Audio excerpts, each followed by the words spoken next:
of Water and the Spirit. Chapter 8. New Awakenings. When I first came to the seminary, I sincerely tried to believe and pray, but any spiritual grace I found gradually dissolved in the face of continued and repeated brutality. There came a time when I rebelled against God. In spite of all my prayers for Him to come and help me, nothing happened. As I grew older, I found it more and more difficult to rely on prayers and hope for my redemption. That period in my life coincided with the creation of the Garibaldi Group.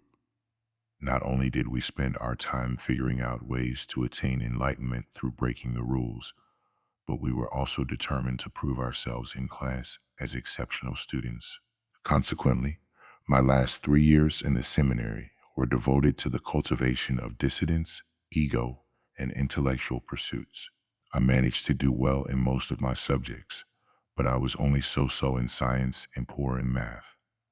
Actually, math was decipherable until the letters of the alphabet got involved. I had reserved them for literary pleasure and found them out of place in this region that belonged only to numbers. So, when confronted by a mixture of letters and numbers, my mind went blank. Science was basically all right, especially the natural sciences and anatomy, but the learning process became nauseating when a frog, then a rabbit, was involved.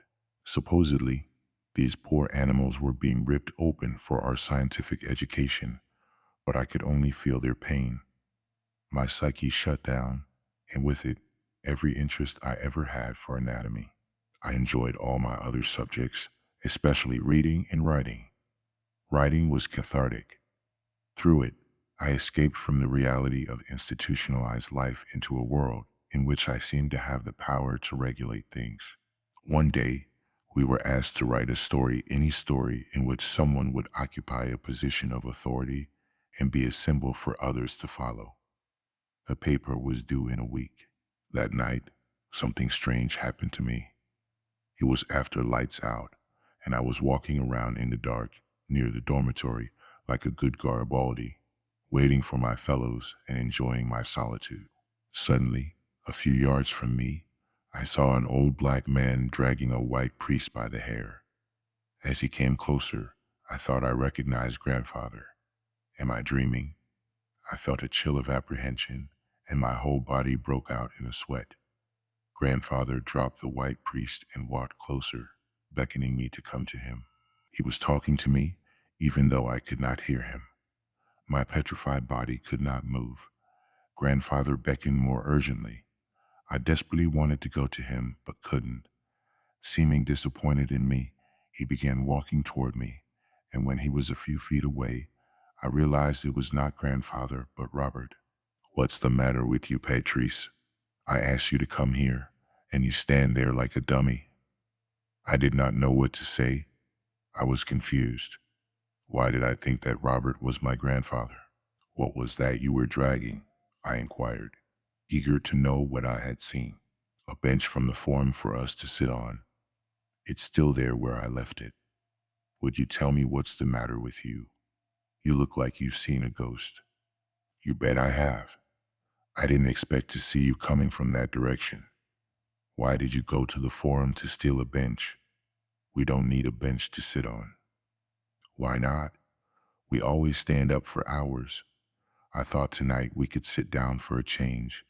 And what's this about stealing a bench? I didn't steal it.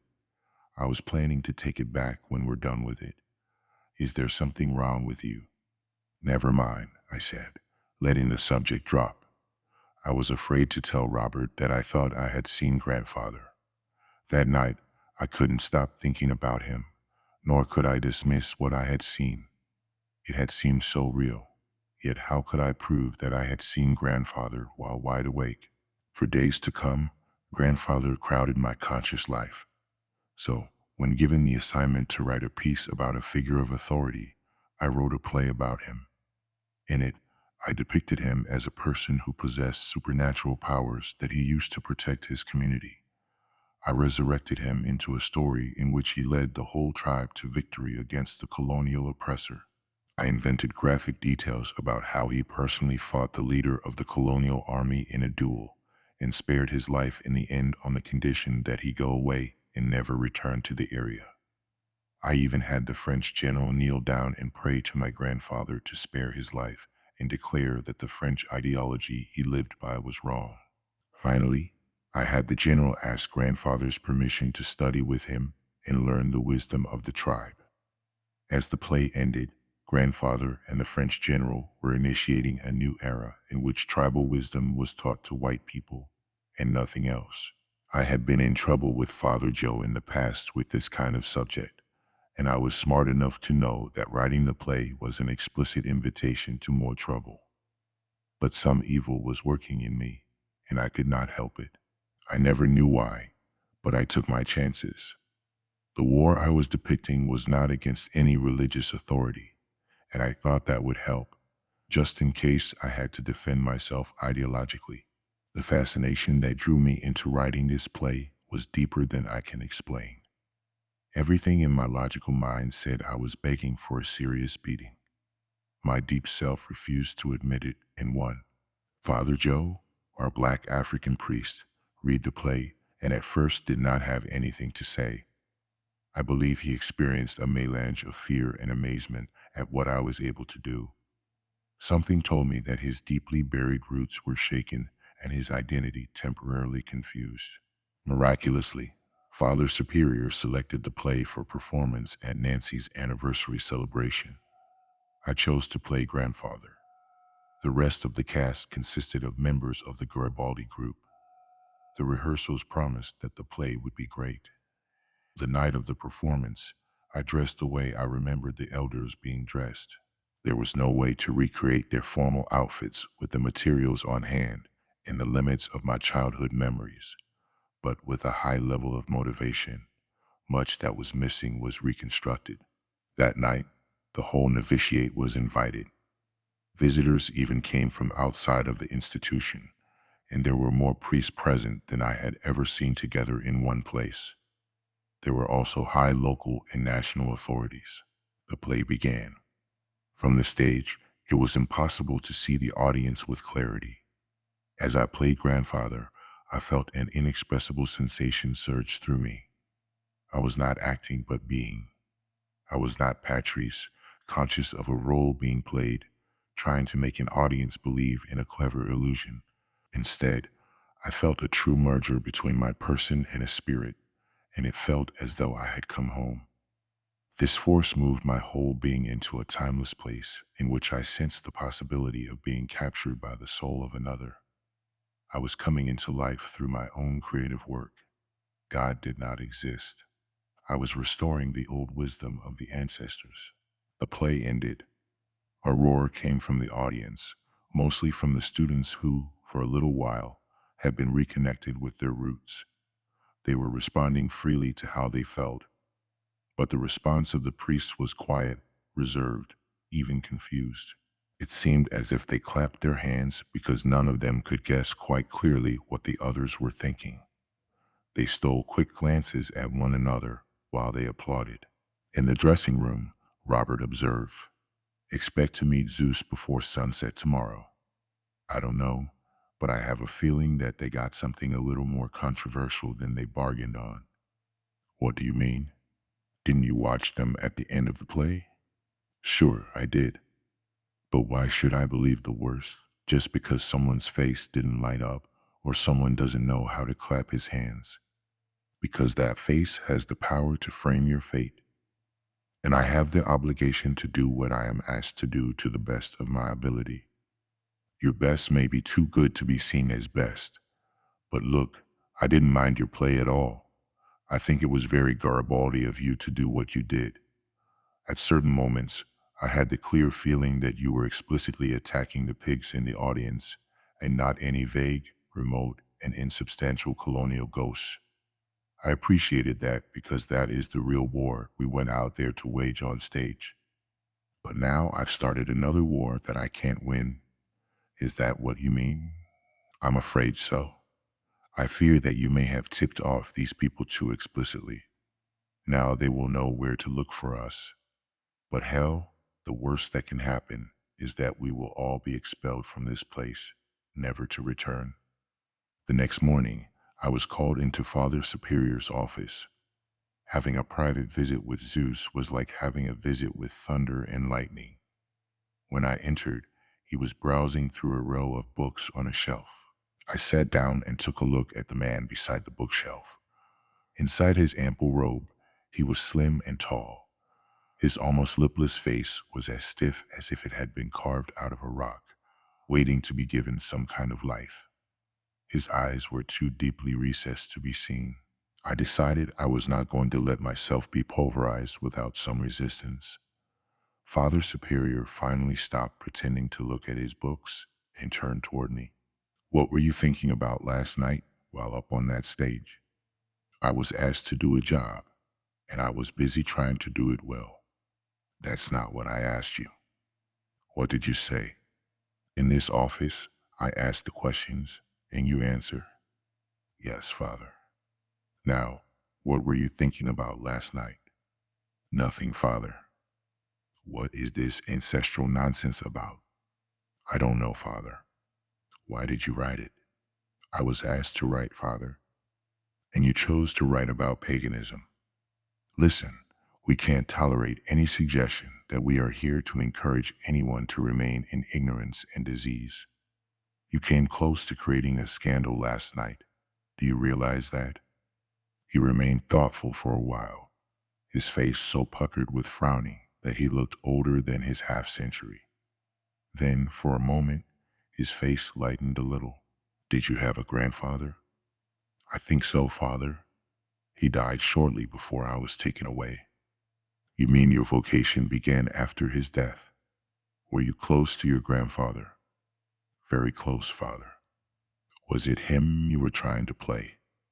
"I don't know, Father," I lied. Zeus was obviously uncertain as to how to approach me. He was neither angry nor appreciative, but I knew he was suspicious and uncertain, and that he wished he could catch me at something. When he let me go, I was unsure of why he had not accused me of being heretical or profane. But deep down, I knew what was going on. I knew that Father Superior had been responsible for creating the situation that led to my play being selected for production. So, ultimately, he couldn't blame me. He was, I learned later, an anthropologist who had spent his first years as a missionary in Africa, studying the relationship of the indigenous cultures to the divine. In an article he wrote about one tribe, he argued that the indigenous man or woman's instinctual worship of the inanimate is an indication of his or her innate longing for God. He emphasized the good being done for indigenous peoples by finally revealing the true God to them. One of the central postulates of his article was that a deep craving for God can call up a warlike spirit in an indigenous man, and he attributed the surprising victories that some tribes had won over better armed colonials to that. He stressed that the coming of Christ has reversed that savage fierceness and turned entire African tribes into humble servants of God. Perhaps Father Superior believed that I, in all my untamed rebelliousness, would make all the greater disciple when he finally conquered me. But I suspected that the spirit of my grandfather was trying to precipitate me into another stage of my tumultuous life. I felt invulnerable, like a man beyond error. My heart was calm, and I felt no alarm. If the Father was giving me a rope to hang myself with because he suspected me of something, I had just the opposite feeling, as if he were the one getting ready to do himself in. Whatever forces were at work in me, at that moment I experienced invincibility. Regardless of the neutral outcome of my meeting with Father Superior, I had now fallen under constant surveillance, like the rest of the Garibaldis. We were praised for our intellectual performance and dreaded for our undisciplined attitudes. One night, I was sitting in the forum with Robert, Antoine, and Francois. It was toward the end of Lent, in the middle of Holy Week. The atmosphere of the whole seminary was desolate and silent because of the imminent death of Christ. Every evening we said the Christus factus est obediens usque ad mortem with mournful voices, as if to convince ourselves that it could have happened differently. All this singing and wailing was a nuisance to the Garibaldi Society. The seminary was awake almost all night, every night, because the priests kept a vigil. We could not gather for any length of time or get up in the middle of the night to go adventuring. We could only take advantage of the short recreational period following dinner to have our meetings. That night we were discussing the really serious issues of life. Francois had overheard something that he said was going to have tremendous importance in our lives. We had met so he could tell us about it. I heard Father Pascal talking with Father Michael about loosening the rules here because of the end of the colonial era. You know what that means? Sorry, but no. It means that we're free. Free from what? From this religious colonialism. Isn't that great? It isn't that easy, I said. Don't you see that the conditions under which we've been living for so many years aim at imprisoning everybody? The freedom you are talking about is impossible. You can't get rid of your own shadow. You, me, Father Joe, we can never be free again. For one thing, the church has obliterated our past. Now we may as well all be Europeans, only we're the wrong color. What about this free will you've been talking about? Francois asked, challenging me. Free will, not freedom from the past. And who wants freedom from the future? Our destiny is the destiny of the civilized.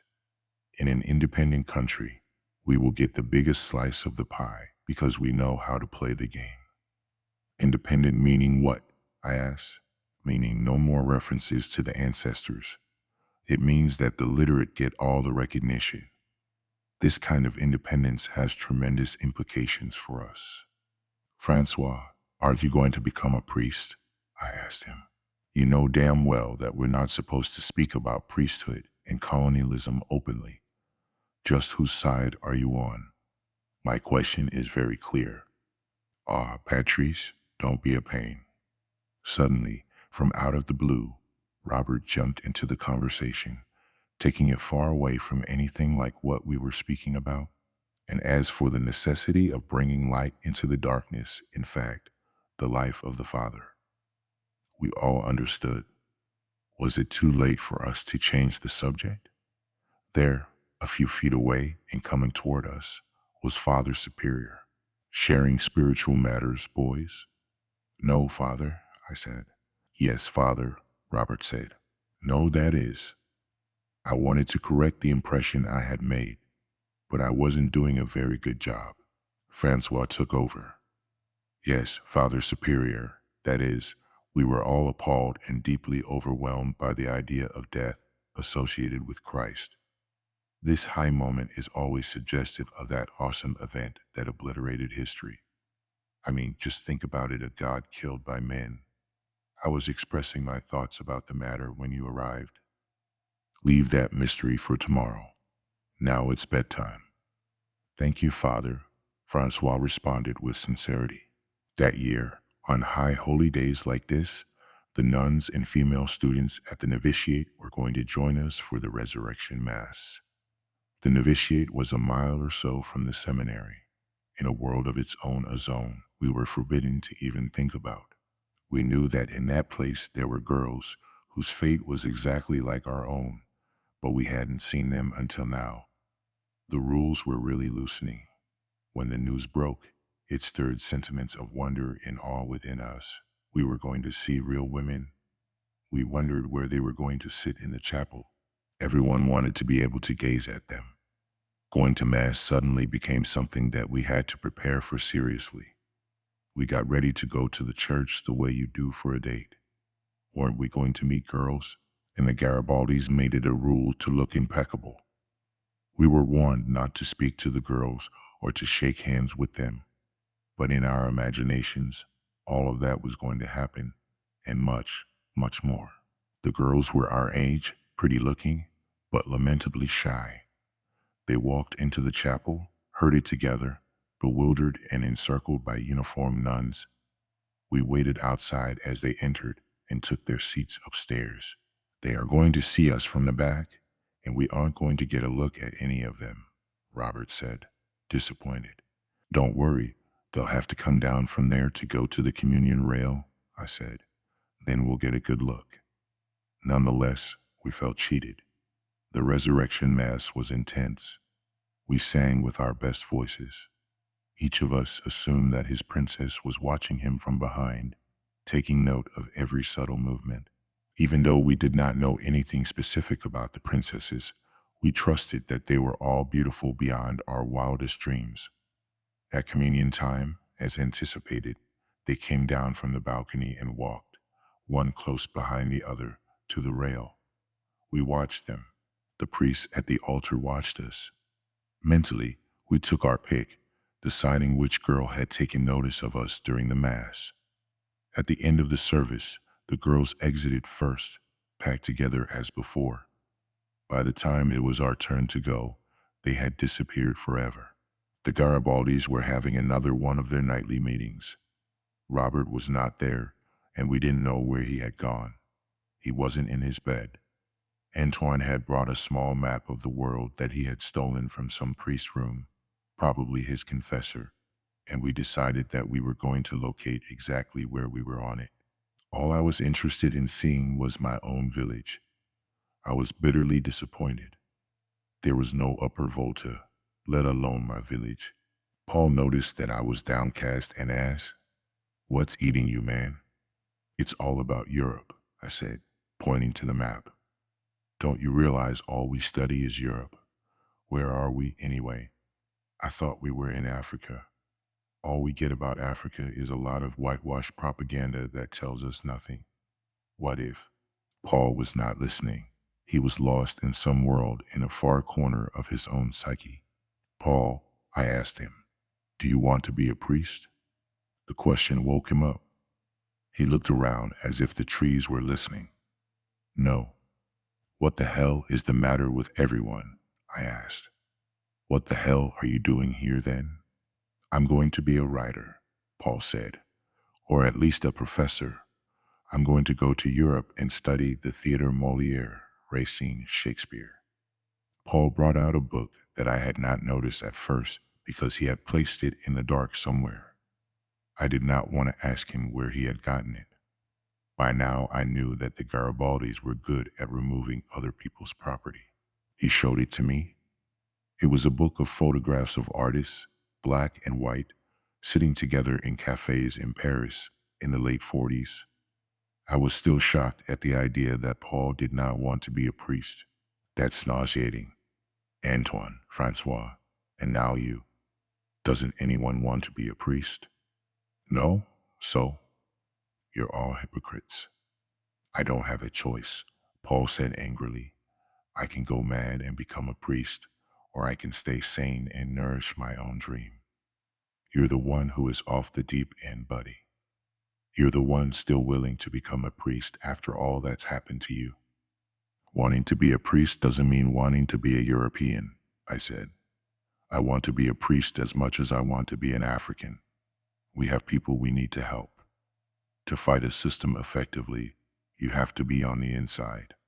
What's the harm in that?" I knew I wanted to be a priest, but not the kind I was being asked to be. I knew I could be one who would place dynamite in the middle of the whole system and explode it. That was what I wanted to do. I thought that, after all, our group activities were preparing us to do this kind of job together, to send the Catholic establishment to the very hell it pretended to save people from. So I was shocked when I learned that my fellow Garibaldis had different plans. "How you've made it so far, I don't know," Paul said in disgust. "What about you?" I asked. "How are you going to get out of here? Do you think that someday they'll come up to you and say, 'Okay, now you're free to choose. You can either be a priest, or we'll send you to Europe to sit in cafes in Paris, eat little cakes, and scribble little notes?'" Paul looked at me in a very odd way. Perhaps he was trying to measure the amount of eccentricity I carried in me. "So, very good. You've proven the age-old truth then. There's madness in every action. Grow up, man." About this time, Robert showed up. He was sweating. Francois rushed up to him and grabbed him. "Where have you been, man? You look like you've seen a ghost." "Yeah, I probably did. You look pretty shitty yourself." "What happened?"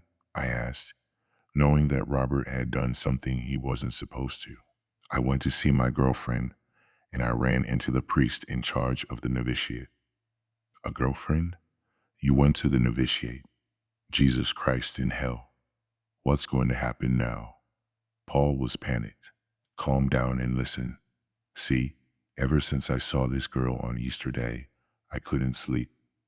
My dreams were filled with her. I had to see her, even if it was only going to be for a second. All I needed was her name. But who the hell was going to help me? That's why I decided tonight to drop by and see her for a minute. But how did you imagine you would see her? I interjected. There are almost 200 girls in that place. Trust. I knew she would come. I knew that the first window I was going to knock on would be hers. I needed to see her so bad, and I would have. Only I got there at the wrong moment, when the priest in charge of the novitiate was getting ready to come back here for the night. He does that every night around 11. You knew that, said Francois. He was beginning to get the picture, and it was irritating him. Robert continued. As I walked past the fence and into the novitiate, it was so dark that I didn't notice anything at first.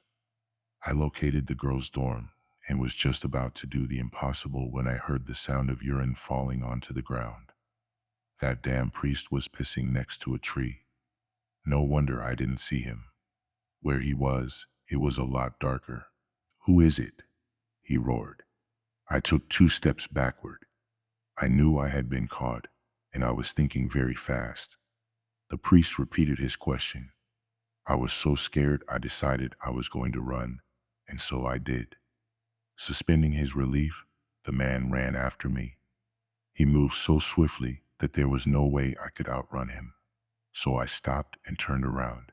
Father Simon, is that you? Who are you? He said. He was now convinced that he had me in his hands. It's me, Robert. What are you doing out here at night? Father, oh Father, I'm so glad it's you. I was going to the latrine to relieve myself. I have diarrhea, and I haven't been able to sleep since lights out. On my 3rd round to the latrine, I heard a noise down there. See that light in the forum area? There have been so many thefts in the past couple of months that I thought it was a bunch of thieves sharing what they had stolen. I decided to go do something about it, but I couldn't go straight there. They would have heard me long before I got there. So I decided I'd take a detour through the woods. When I got there, I heard the noise you were making, and I thought the whole area was infested by thieves. When you asked me who I wasn't sure it was you until you spoke the second time. Father Simon looked at the light where I had pointed and said, Gee, Robert, I think you're right. Let's go find out who's down there. Just stay behind me. We crawled together through the tall grass and the trees. When we were near the light, he told me to hide behind a tree while he went to take a look. He came back and said, Oh, mon pauvre Robert, it's only your teachers playing chess in the forum. Go back to sleep. And next time, don't take that kind of risk. You could be killed. Thank you, Father, I said. I went to the dorm and lay down for a while because I still couldn't believe I'd escaped. You're the craziest Garibaldi, I said, feeling my heart pounding inside my chest as if trying to warn me of an impending danger. Why would anyone put himself at such risk? Robert sighed. The world is calling me, he said. It says, Robert, you've suffered long enough. Besides, Patrice, I don't think I can live any longer without a woman. Excited by Robert's confession, Antoine jumped in. The only reason I look forward to Christmas and Easter is because I know I'll see the girls. I feel guilty, but at least I look forward to the Mass. From his pocket, he pulled out a crumpled picture of a naked woman. He had gotten it from the cooks and had been hiding it until now. To my dismay, I was discovering that all of the Garibaldis had the same intention, to leave the seminary at the first opportunity. I began to wonder why I had been hanging on to the need to become a priest. I must be crazy, I thought, but I had wanted to be a priest all along, as far back as I could remember. Antoine looked at me intently, and I felt as if he had read my thoughts. Are you curious about what it's like to be inside a woman? I have no desire to inflict the pain of sex on anyone, I said. It stunned me to suddenly realize the extent to which my religious experience had molded my psyche on the issue of male-female relations.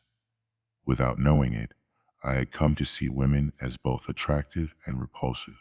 This attitude had begun with the endless homilies on hell, Satan, and most vividly, on mortal sins fed to me by the Jesuits.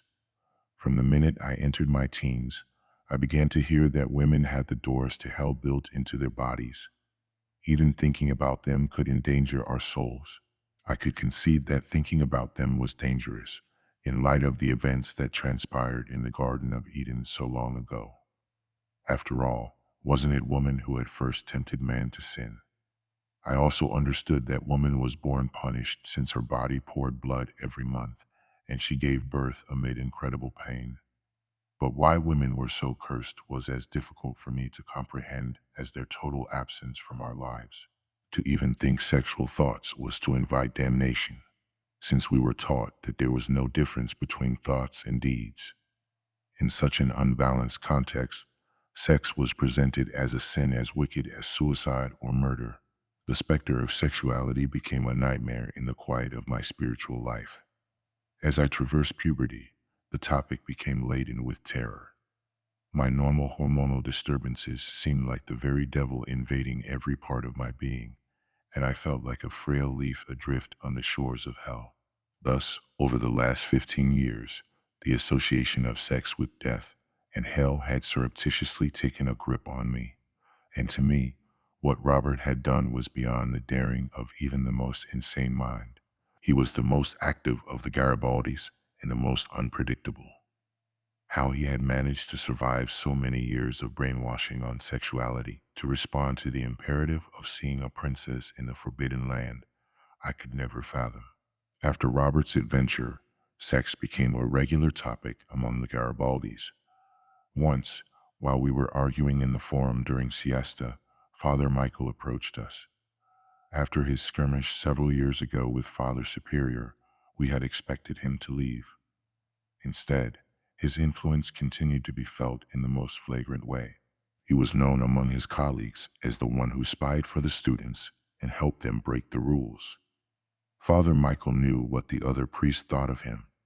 He had discussed it with us several times, and our general impression was that he did not care what people said about him. When he arrived, our talk died. He greeted us. "Hello there. What's on today?" Our response to these friendly overtures was invariably deferential and cautious, even though we knew that Father Michael was more trustworthy than anyone else. Our caution today stemmed from the subject matter of our conversation, the wrinkled nude female image that Antoine had gotten from the cooks. To carry around a picture like that in a seminary was the worst crime one could possibly think of committing, and we all found the battered photograph attractive and frightening. I was drawn to it because I wanted to take a good look at the anatomy of the keeper of the gateway to hell. I had a strong yet vague sense of the relationship of beauty to evil. If hell were to recruit likely candidates, it had to construct a presentation of itself that contradicted its nature. And so, it seemed to me, it was logical that a naked woman should look so beautiful. Father Michael had a keen flair for uncovering the hidden. He could detect the presence of something important behind our heavy silence, and this instinct invited him to investigate. "Politics, literature, art?" he queried. No one answered.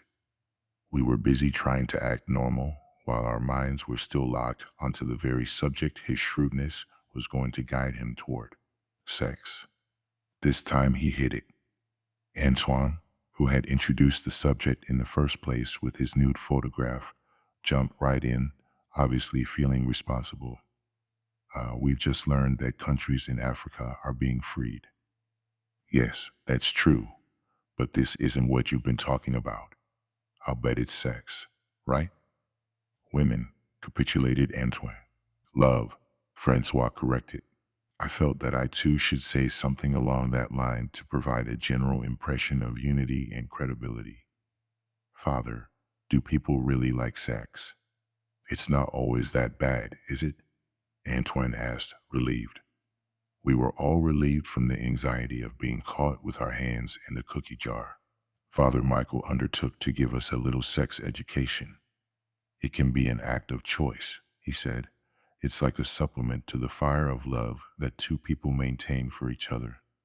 Without sex, there is a certain sense of incompleteness and unfulfillment. One consummates love by making love. I don't mean make in the sense of manufacturing something, but in the sense of, but why is there so much danger associated with sex? I ask this because I hoped for a refutation of what Father Ramai had told us for so long, that women are the doors to hell. The dangers are more symbolic than real. See, when God commanded humans to reproduce, he did not warn them that the particulars of reproduction could be undermined by the danger of going to hell. We, for example, are an institution that does not encourage reproductive thinking. Chastity is one of the promises we must make as part of our vocation. This has nothing to do with believing that we must hate women or think of them as evil. There is no hell in the body of a woman. Beauty is not hell. The truth of what he said had a demystifying power over the teaching we had all received. But his views of celibacy implied a profound contradiction. Here was an ideal that said a priest could go to heaven only if he first placed an anathema on sexual relations. No one knew what to say. After a while, Francois changed the subject. Father, are they going to let you remain a priest? I don't know. Once a priest, always a priest. So the issue isn't about letting me remain a priest, but what to do with the kind of priest they've got in me. Are you leaving, Father? Yes, someday like everyone else. One of the high points in the seminary's life was the festival of processions called Fête Dieu, which coincided with the coming of spring. This festival was preceded by a day of drawing and painting on the surface of the processional path. About a kilometer long, the path was divided into as many parts as there were classes, and each class had to demonstrate its dexterity at making its part of the processional route look the most beautiful. We drew stars, angels, and geometric patterns, mostly taken from history books and our imaginations, and we gathered flowers from all over the seminary to cover the ground. At the end of the day, the processional pathway looked as celestial as if God himself were going to descend the next morning and walk on its beauty with us. Sometimes at night, it would rain, and most of the paintings would be washed away. But when the entire pathway survived the night, it was magnificent to walk on it hand in hand, singing Gloria Tibi Domine. Saying Mass outdoors in good weather provided greater distractions and more signs of the divine presence than saying it indoors. The year the Garibaldis were born, we had a confrontation with Father Superior over the content of our contribution to the processional path. Toward the end of the day we had spent decorating, Father Zeus decided to inspect the masterpieces of the different classes, something he seldom did. Unfortunately for us, our group had decided to add a few innovations into the traditional patterns by including some discrete non-religious representations. I, in particular, was inspired to do this. Drawing from my previous experience encoding African traditions into drama, I painted a village medicine man at work, commanding the natural order to interact with him. Old and bearded, he stood in the midst of trees and birds. In one hand, he held a staff, and with the other he reached out, like Moses commanding the waters of the Red Sea to part. Excited by this, I drew another medicine man performing a healing ceremony on a figure more wretched than the paralytic Jesus healed in the Bible. Then I wrote in golden letters, God is in every man. There were a lot of other drawings in our section of the processional path, and it was not easy to determine whether any one of them was inspired by paganism or Christianity. None of them was intended to do anything other than sincerely beautify the processional path. Mine was simply intended to add thematic diversity. When Father Zeus passed by on his inspection tour and saw what we had done, he went into a frenzy. At the spiritual lecture that night, he announced that there would be no recreational time for us and that we would not get to see the Charlie Chaplin movie Chariot. He also declared that there could be no procession this year because, in his words, God would be very insulted. According to him, some of us had taken too much creative liberty and desacralized the entire processional path. At this, Robert raised his hand. "What do you want?" Zeus roared.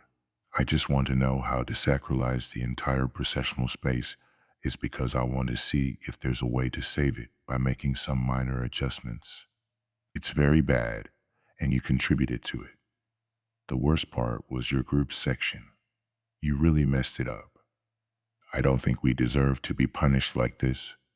The truth is, there's nothing more to be said. The punishment stands." That night we ate in silence, even though we were allowed to speak to each other. After dinner, we decided that since we were in charge of the mass music, we would only sing somber songs, those sung during Lent and Holy Week, rather than the joyous songs typically sung at celebrations. Our silence drew everyone's attention. Father Zeus, who thought he could get away with this punishment, found out he was dealing with individuals who felt deeply wronged. But he stood by his verdict, and we maintained our silent protest. The next day, the Mass was a ritual of mourning addressed to the divine. We sang, "Christ, Son of the Father, who came to earth to save those who were lost. See the depth of our misery. Grant us your pity." In place of a celebratory Kyrie, we sang the Kyrie for the dead. Our voices rose with unmistakable sincerity toward a God whom we called upon to witness the suffering we felt. Father Michael seemed pleased throughout the service. Father Joe looked confused, as if he didn't know which day it was or which gospel to read. The worst face was Father Superior's. His face, hardened into a grimace, showed immense pain and frustration. He had tried to punish us, and we had appealed to God, his God. He could not interfere with that if he did. We would say he didn't want us to pray or speak to the divine. The whole purpose of a seminarian is to express his feelings sincerely to God at any time. Father Superior himself had insisted on that. What we sang, we felt, and Father Superior knew why. God was in the middle of our conflict with authority. This gave us courage. During communion, we sang, "The people who dwelt in darkness shall arise. The people who slept in death shall awake. For here cometh Jesus." Everything else went on as if it were a day of celebration. After Mass, we spent the day in quiet, whispering to each other when we had to speak. In the evening, at the spiritual lecture, Father Zeus, departing from his usual approach, actually apologized to us. "I know you all feel resentful about what happened in the past 24 hours. I am only a human being with the responsibility of a large family, and I must try to ensure everything is in order. If your protest is against me personally, here I am. But if your protest is against the higher authority for which I work, I am unable to address that. The bishop will have to decide on that." It was so moving to hear Father Zeus sound defeated for the first time that we were struck silent. Something had cracked in the rigid rhythm of our lives. I didn't know what it was, how long it would take to manifest, or how it would reveal itself. But something had changed. From then on, students were bolder, more daring in their defiance of regulations. It was this new climate of change that led to my downfall. One morning, Father Joe was giving us our weekly French dictation, La Dictée. There was nothing particularly special about it, but for the Garibaldis, competitive in every area, nothing involving the French language was taken lightly. I had excelled in textual analysis, but I struggled with spelling, so I never performed well in dictation. Robert and Francois were always ahead of me. That week, I decided to even the score by intensifying my studies. I had 4 different practice dictations read to me by Antoine. By Monday, I was ready for battle.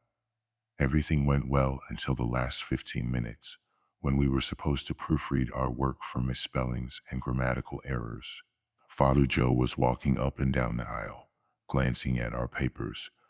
He stopped by me, reading my dictation for what felt like an eternity. It unnerved me to have someone peering over my shoulder. I couldn't concentrate, nor could I ask him to leave because I was too unsettled. I tried to ignore him, but I felt agitated. I could only pretend to read my dictate. As if to confirm my suspicion that he was scrutinizing my work, he pointed to a word 2 lines from the end. I looked at the word, and yes, it was misspelled. Instinctively, I began to correct it. Father Joe knocked my hand away, and my pen flew from my grasp.